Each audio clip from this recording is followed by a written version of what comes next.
آپ نے فرمایا تھا پچھلی نشست میں کہ قتل عمار کے بعد یہ سب سے بڑا ایک واقعہ پیش آیا، اتنا بڑا واقعہ پیش آیا اس جنگ میں، اور سیدنا علی نے اس کو اپنے حق پر ہونے کی دلیل کے طور پر نہیں پیش کیا، استدلال کے طور پر نہیں پیش کیا، اس پر اصرار نہیں کیا۔ اب معترضین جو کہہ رہے ہیں، ناقدین جو اعتراض کر رہے ہیں، وہ یہ کہہ رہے ہیں کہ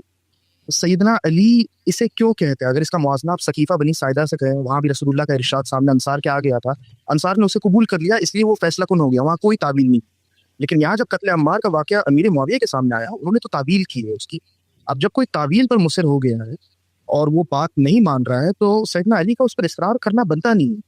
تو لا محالہ سیدنا علی کو تحکیم کی طرف بڑھنا ہی پڑا۔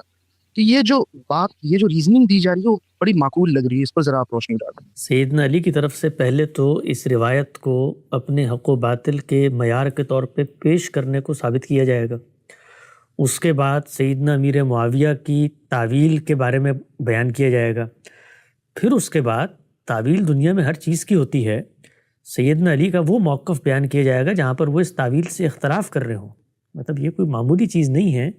جس کی طرف ہمارے استاد مکرم جناب جاوید احمد غامدی صاحب نے بھی ایک اپنی تفصیلی گفتگو میں اشارہ کیا ہے کہ اگر کسی شخص کے علم میں کوئی اس طرح کی بات ہے اپنے بارے میں، تو اس بات کو تو اتنے بڑے بڑے مارکوں سے پہلے پیش ہونا ہے۔ آپ ذرا امیجن کریں نا کہ جو پہلی جنگ ہے اس کے اندر کتنے لوگ شہید ہوئے ہیں، کہا جاتا ہے 10 سے 15 ہزار کے درمیان، اور جو دوسری جنگ ہے اس میں کتنے لوگ شہید ہوئے ہیں، کہا جاتا ہے کہ 40 سے 50 ہزار کے درمیان۔ یعنی اتنا بڑا کچھ تو خون کا بازار گرم ہونے جا رہا ہے، لوگ آمادہ جنگ ہو چکے ہیں، مسلمان کے سامنے تلوار لے کر کھڑا ہوا ہے، اور ہیں کون؟ سب کے سب صحابہ کرام، ساتھ آپ صلی اللہ علیہ وسلم کے قدسیوں کی وہ جماعت جنہوں نے دین اسلام کو آگے پہنچایا ہے۔ تو سیدنا ابو بکر نے تو احساس ذمہ داری کو محسوس کرتے ہوئے، آپ یہ دیکھیے کہ یہ وہ سیدنا ابو بکر ہیں کہ جنہوں نے روایتوں کا وہ ذخیرہ جو ان کے پاس ہے، اس احساس ذمہ داری سے کہ ان کی نسبت سے پیغمبر کی جانب کوئی غلط بات منسوب نہ ہو جائے، جلانے تک کی تجویز دے ڈالی ہے، لیکن جہاں ضرورت پیش آئی ہے وہاں پر بغیر کسی شائبہ تردد کے رسالت مآب صلی اللہ علیہ وسلم کی وہ حدیث پیش کی ہے کہ اللہ کے پیغمبر نے کہا تھا کہ الائمۃ من قریش، کہ میرے بعد جو زعماء ہیں وہ تو قریش سے ہوں گے۔ انہوں نے تو وہ پیش کیا ہے، وہ پیش کرنے کے بعد ان کو یہ بتانے کی ضرورت نہیں ہے کہ رسول اللہ مجھے مسلح پر کھڑا کر کے گئے تھے اور اس کے بعد جو ہے تم لوگ میرا اس بنیاد پہ انتخاب کر لو، جیسے کہ بعض حضرات یہ کہتے ہیں کہ کیا سیدنا ابوبکر نے اس موقع پہ اپنے فضائل پیش کیے تھے؟ فضائل پیش کرنے کی تو بات ہی نہیں ہو رہی، بات تو انتخاب کا معیار بنانے کی ہو رہی ہے۔ تو وہ تو انہوں نے پیش کر دیا کہ جو بھی ہوگا قریش سے ہوگا۔ اب قریش میں لیڈر ہے کون دوسرا سیدنا ابوبکر کے علاوہ؟ جو لیڈر تھے قریش کے اپنے، وہ اختلاف ہو سکتا ہے لیکن دین کے اندر تو طے ہے کہ امرهم شورا بینہم۔ اس موقع پر بھی جو سقیفہ بنی ساعدہ کے اندر بعض لوگ یہ قصے سناتے ہیں کہ کچھ لوگوں نے تو بیعت نہیں کی، تو نہیں کی، اس میں کیا فرق پڑتا ہے؟ دین کے اندر تو یہ طے ہے کہ امرهم شورا بینہم کے اصول کے تحت معاملہ ہوگا۔ تو اگر اکثریت نے سیدنا ابوبکر کے حق میں فیصلہ کر لیا ہے تو ان کا انتخاب ہو گیا، تو ان کو یہ بات پیش کرنے کی ضرورت کیوں ہے وہاں پر؟ ان کے بارے میں تو رسول اللہ نے یہ نہیں فرمایا کہ میرے بعد خلیفہ تم نے ابوبکر کو بنانا ہے، نہیں، رسول اللہ نے جو بات فرمائی ہے وہ یہ کہ الائمۃ من قریش، کہ ان مسلمانوں میں سے مسلمان ان کو اہمیت دیتے ہیں، کافروں میں سے کافر ان کو اہمیت دیتے ہیں۔ تو یہ بات انہوں نے فرما دی، تو یہ تو فیصلہ کر دیا رسول اللہ نے، تو اسی فیصلے کو آپ نے پیش کرنا ہے کہ یہ فیصلہ ہم لوگوں کے گروہ کے حق میں ہو گیا ہے۔ چلیں آپ یہ کہنا چاہتے ہیں کہ کوئی بڑا آدمی اپنا نام نہیں لینا چاہتا، تو یہاں تو کوئی فضیلت کی بحث ہی نہیں ہے، کہنا ہی چاہیے کہ اہل بیت کے حق میں فیصلہ ہو گیا۔ بھائی اہل بیت کا نمائندہ تو میں ہی ہوں نا، اگلی بات نہ کہیں آپ، وہ لوگ خود فیصلہ کر لیں گے، لیکن آپ کو یہ تو پیش کرنا ہے کہ اقتدار کا فیصلہ رسالت مآب صلی اللہ علیہ وسلم نے 2 فیصلے کیے تھے، جس طرح الائمۃ من قریش کہا تھا، اس کے بعد انہوں نے کہا تھا کہ جو تیسرے خلیفہ کے بعد الائمۃ من اہل بیت، کہ میرے اہل بیت میں سے ائمہ ہوں گے، یہ بیان کر دیتے وہاں پہ۔ تو یہ سب کام نہیں ہوا، یہ سب کام انہوں نے نہیں کیا، ان کے گروہ نے نہیں کیا، اس کے بعد ان کے بیٹوں نے نہیں کیا، ان کے بیٹوں کے بیٹوں نے نہیں کیا، یہ کام کسی نے نہیں کیا۔ سیدنا حسن کے بارے میں جو چیزیں آتی ہیں ان کو آپ پڑھیں، تاریخ کے ربط و یابس ہے، ان کی کیلو کال سندوں پہ لوگ بحث کرنا چاہتے ہیں، آپس میں لڑیں بڑیں بحث کریں، ہماری وہ کوئی بنائے استدلال نہیں ہے، لیکن جس وقت انہوں نے اپنے والد صاحب کو یہ کہا ہے، تاریخ کی کتابوں میں تینوں باتیں آ چکی ہیں کہ آپ کو اقتدار نہیں سنبھالنا چاہیے تھا، ان کو کہنا چاہیے تھا بیٹا یہ تم کیا بات کر رہے ہو، یعنی مجھے تو رسالت مآب صلی اللہ علیہ وسلم یہ کہہ کر گئے ہیں کہ بھائی میں حق پر ہوں گا، یہ باغی ہوں گے، میں اقتدار سنبھال رہا ہوں، ان کے ہاتھوں میرے صحابہ کی شہادت ہوگی، تم مجھے کہہ رہے ہو۔ اس کے بعد جس وقت قصاص سے عثمان کا مطالبہ کیا گیا، اگرچہ یہ بات ابتدا میں ہوئی نہیں، کہیں پر زیر بحث ہی نہیں آئی کہ ہم آپ کی حکومت کو نہیں مانتے، مطالبہ صرف ایک ہی تھا ایک جانب سے کہ خلیفۃ المسلمین کا قتل ہوا ہے بہیمانہ، اور اصلاً تو یہ حرابے کی سزا تھی، قصاص کا معاملہ بھی نہیں تھا، فساد فی الارض ہوا ہے جس کے اندر کسی ایک متعین فرد کی بھی تعین و تشخیص نہیں ہونی، بلکہ اس گروہ کی بے خونی ہونی ہے جنہوں نے بطور گروہ کے مسلح حملہ کر دیا ہے۔ تو باغیوں کا جتھا تھا جس پر فساد کے تحت سزا کا اطلاق ہونا تھا، نہیں ہوا۔ وہ لوگ جو طلحہ اور زبیر جن کے بارے میں اللہ کے پیغمبر کی پیشن گوئیاں موجود ہیں، وہ کوئی معمولی لوگ ہیں، ان 6 لوگوں میں شامل ہیں جن کے بارے میں سیدنا عمر نے فیصلہ کیا ہے کہ اگر میرے بعد ہوئے تو یہی ہوں گے، تو ان لوگوں نے بیعت توڑ دی ہے۔ تو جس وقت اتنے جلیل القدر صحابہ نے بیعت توڑی ہے، اس موقع پہ سیدنا علی ان کو توجہ دلائیں، ان کو بتائیں بھائی یہ کیا کرنے جا رہے ہو، یہ تو پیغمبر کی طرف سے ایک باقاعدہ مشن مقرر کیا گیا جس کے اوپر میں خدمات انجام دے رہا ہوں، اور تم میری بیعت چھوڑ کے جا رہے ہو۔ پھر اس کے بعد جنگ کا موقع آ گیا ہے، سامنے کون ہے؟ سیدہ عائشہ، یعنی ام المومنین سیدہ عائشہ کے پاس ان کو جانا چاہیے، ان کو بتانا چاہیے کہ جس شخصیت کے گھر میں آپ موجود ہیں ان کا میرے حق میں یہ فیصلہ آپ تلوار لے کے آ گئی ہیں۔ تو یہ سارے کام ہونے ہیں۔ پھر اس کے بعد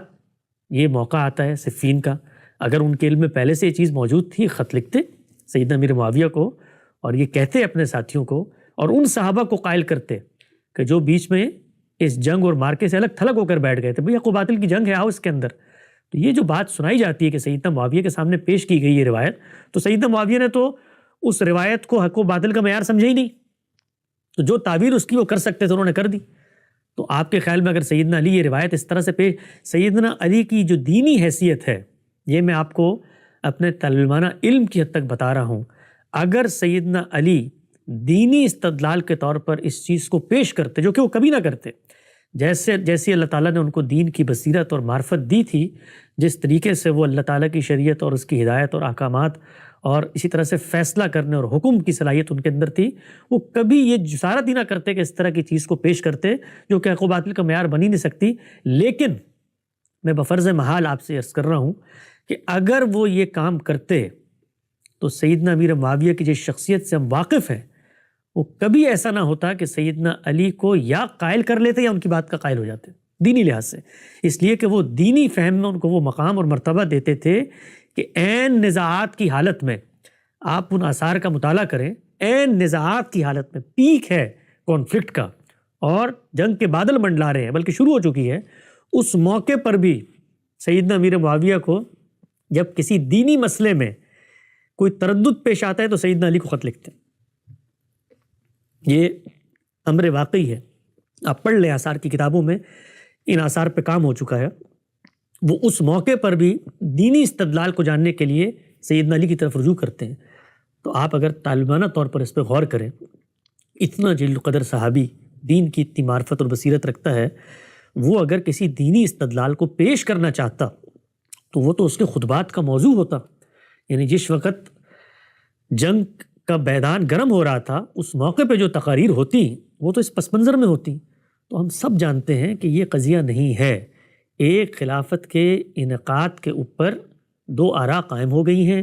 پس منظر میں خلیفۃ المسلمین کا بہیمانہ قتل شامل ہے، سامنے قصاص کے منتظر سٹیک ہولڈرز کھڑے ہوئے ہیں اور ان کے ساتھ ان کا حمیت کا رشتہ بھی ہے، بنو امیہ میں سے ہیں جن کو مارا گیا ہے۔ تو یہ سارے حالات اور واقعات اس رائے کی طرف زیادہ ہمیں مائل کرتے ہیں جو ہمارے استاد جناب جاوید احمد غامدی صاحب پیش کر رہے ہیں، اور وہ یہ بتا رہے ہیں کہ اس کو حق و باطل کا مارکہ مت بناؤ، اس کی بنیاد پر حکم مت لگاؤ، تم حکم لگانے پہ اس لیے مجبور ہوئے ہو کہ تم نے پہلے ایک شخص کی خلافت کو منعقد مان لیا ہے جبکہ فریق مخالف اس کو منعقد نہیں مان رہا۔ نزاع کی صورتحال ہے، باغیوں کی مدد سے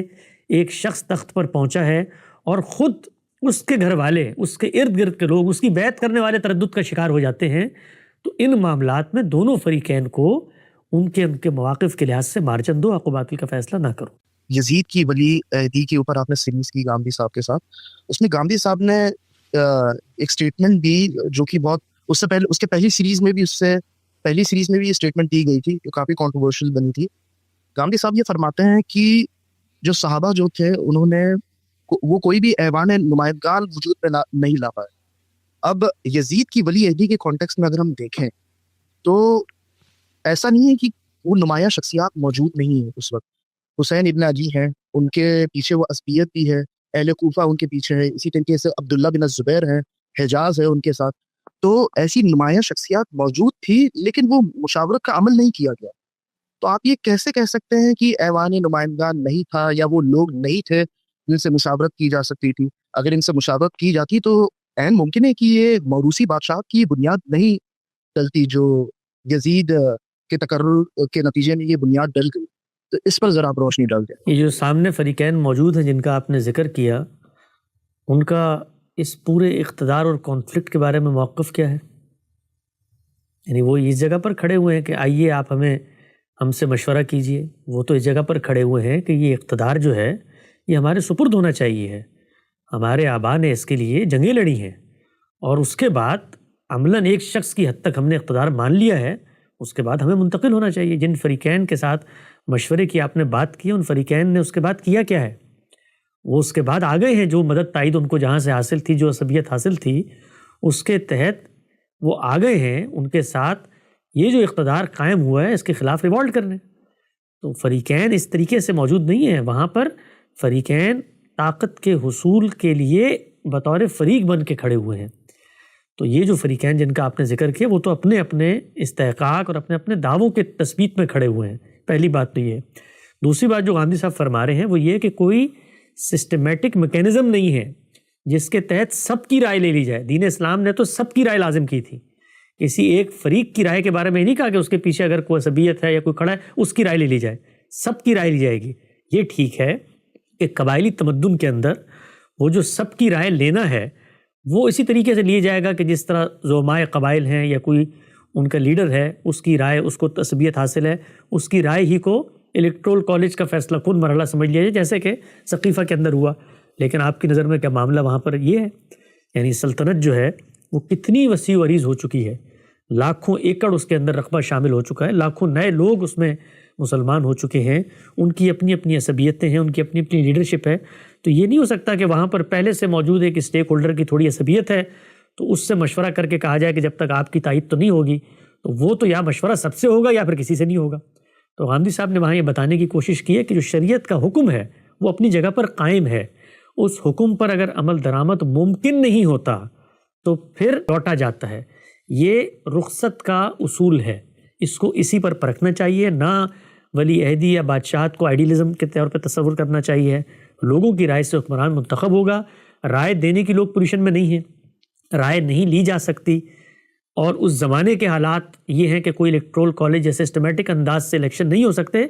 تو اس کو رخصت پہ معمول کرنا بالکل ایسے ہی ہے